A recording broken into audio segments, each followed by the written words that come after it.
Le grand silence respire. Il connecte tous nos sens. Le grand silence nous emmène à entrer plus profondément en nous, dans chaque situation. Il est la clé qui mène à la conservation.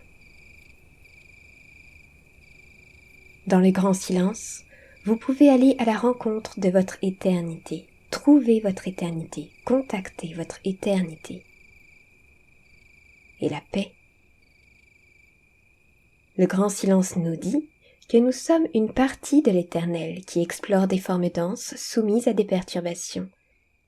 Et nous vivons, nous explorons, nous traversons des situations qui nous relient les uns aux autres sur de nombreux plans pour entrer à la maison.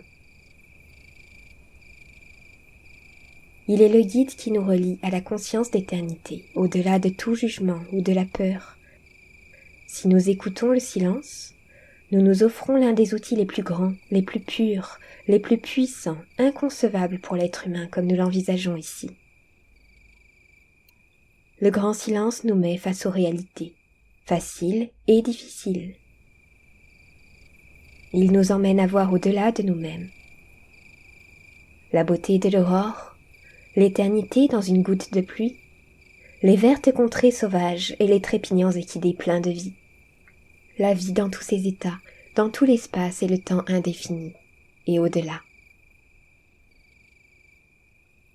Le grand silence peut aussi nous emmener à voir ce qui est déplaisant.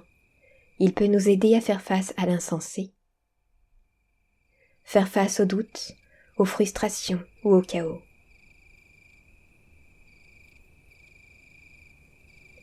Nous sommes ici dans un corps dense, un corps physique, et cela n'a rien à voir avec le concept de vie. Nous sommes également vivants lorsque nous sommes dans un corps léger, dans un autre plan.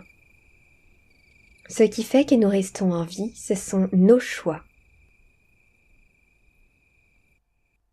Malheureusement ici, il y a de plus en plus de personnes qui vivent comme des morts dans ce plan, sans comprendre ce qu'est la vie dans sa nature, dans son essence première. Il y a d'ailleurs un dicton autochtone qui dit, en parlant de leurs ancêtres, « Nos morts sont plus vivants que nous ».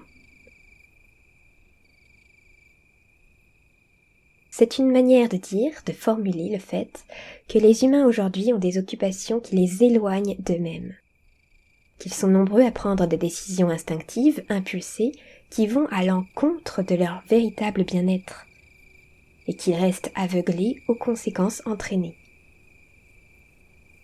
Ils ne prennent pas en compte les dégâts, les répercussions de leurs actions dans le temps, sur leur âme, sur leur conscience, sur toutes les générations à venir. Cela vient principalement de la société moderne, de la société de consommation et de l'éducation moderne qui fabrique des esprits à se déconnecter de la conscience d'éternité. J'insiste bien sur le sentiment d'éternité parce que c'est vraiment de ça dont il s'agit. L'éternité. Est-ce que vous percevez votre éternité? Est-ce que vous arrivez, est-ce que vous sentez encore que vous êtes éternel? Profondément, en vous. Est-ce que vous faites des choix tous les jours avec cette conscience? Ou est-ce que vous faites simplement ce qu'on vous dit de faire ou ce que vous avez envie de faire sans considérer les répercussions sur votre âme ou sur les répercussions à venir, sur les générations suivantes? Sans conserver d'éthique dans le temps, de valeurs morales ou de raisons sensées. C'est là une grande différence entre l'éducation occidentale et l'éducation des peuples premiers.